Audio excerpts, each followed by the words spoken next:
Hello students, how are you? Hope everyone will be fine there.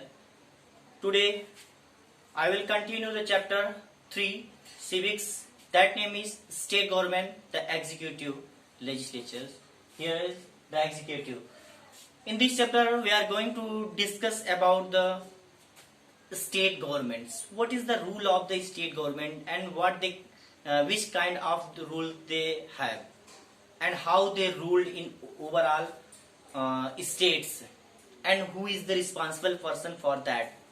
So all things we are going to tell you.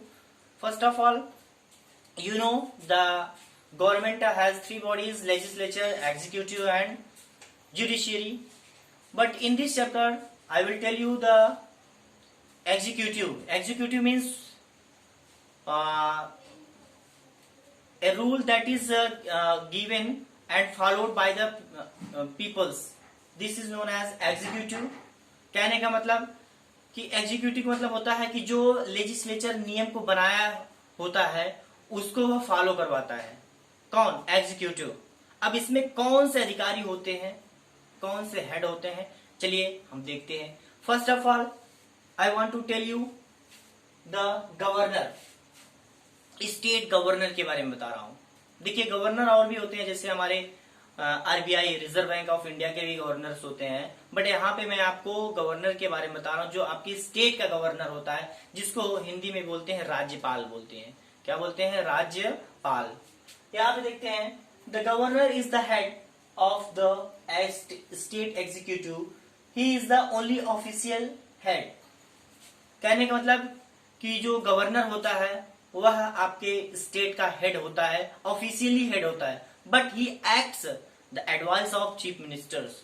But he acts all activities the advice of chief ministers. Here is written but he acts on the advice on the chief ministers who hold the real power. कहने का मतलब state government में the real power जो होता है वह मुख्यमंत्री के पास होता है, लेकिन जो ऑफिशियली हेड होता है उसका नाम है गवर्नर होता है। क्या होता है? गवर्नर होता है। अभी हम आपको बताएंगे इनका वर्क भी क्या होता है। अभी तो मैंने आपको बताया कि गवर्नर कौन होते हैं। चलिए next point, how he is appointed means how the governor is elected. Governor कैसे चुने जाते हैं। यहाँ पे देखिए लिखा गया है the governor is appointed by the president of India. कहने का मतलब कि जो राज्यपाल चुने जाते हैं वह राष्ट्रपति के द्वारा चुने जाते हैं। किसके द्वारा चुने जाते हैं? राष्ट्रपति के द्वारा चुने जाते हैं। A person can be the governor more than one state A time. जैसे एक जो पर्सन होता है, एक जो राज्यपाल बनता है स्टेट का, वह एक बार से भी ज्यादा बन सकता है उस स्टेट का गवर्नर। ऐसा लिखा गया है, हमारे मेंशन किया गया है कॉन्स्टिट्यूशन में। तो आपको पता हो गया कि गवर्नर कैसे इलेक्ट किया जाता है। गवर्नर को राष्ट्रपति नियुक्त करते हैं, चुनते हैं।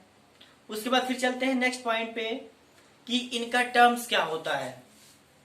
इनका जो ये ऑफिशियली कितने साल तक रहते हैं एक बार अगर जब चुने जाते हैं तो। एक बार अगर one time he is elected then how many years he ruled. अगर गवर्नर चुने जाते हैं तो कितने साल तक रहते हैं। चलिए देखते हैं। The governor normal term of office is 5 years। जो गवर्नर का टर्म होता है नॉर्मली वह 5 साल का होता है, 5 वर्ष तक रहता है।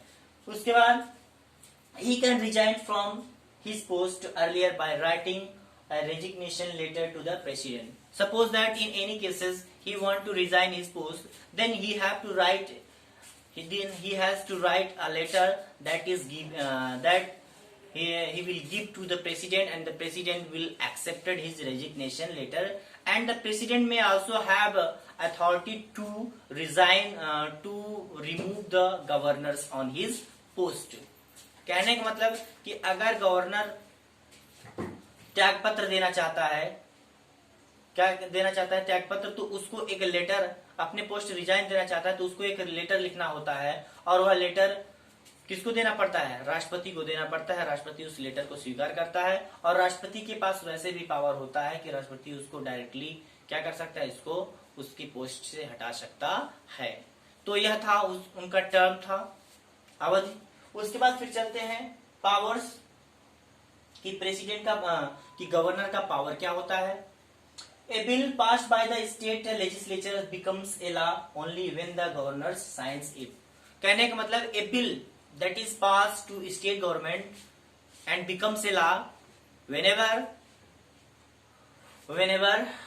the governor makes sign on it. कहने का मतलब कि कोई भी जो बिल प्रस्ताव पारित होता है स्टेट गवर्नमेंट के द्वारा, उसमें जब तक गवर्नर साइन नहीं करेंगे तब तक वह पारित नहीं हो सकता है।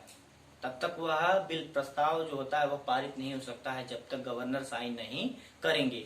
उसके बाद फिर चलते हैं नेक्स्ट पे है all decisions of the state executive are taken in the governor's name.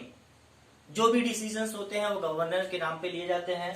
The governor appoint many of high officers of the state executive including chief ministers and other ministers also.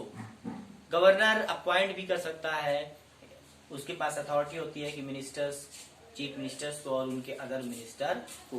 तो यह conditions है हमारे governor का उसके state में। क्या था position कि उसके पास पावर होता है कि जब तक एक बिल पर वह साइन नहीं करेगा तब तक बिल प्रस्ताव पारित नहीं हो सकता। उसके बाद फिर वह मिनिस्टर, चीफ मिनिस्टर और उनके अदर मिनिस्टर्स को भी नॉमिनेट कर सकता है। तो यह था गवर्नर के बारे में। यानी इस चैप्टर में स्टेट गवर्नमेंट में जो एग्जीक्यूटिव था, तो हमने सबसे पहले पॉइंट आपको बताया हुआ है गवर्नर के बारे में। गवर्नर मीन्स होता है राज्यपाल।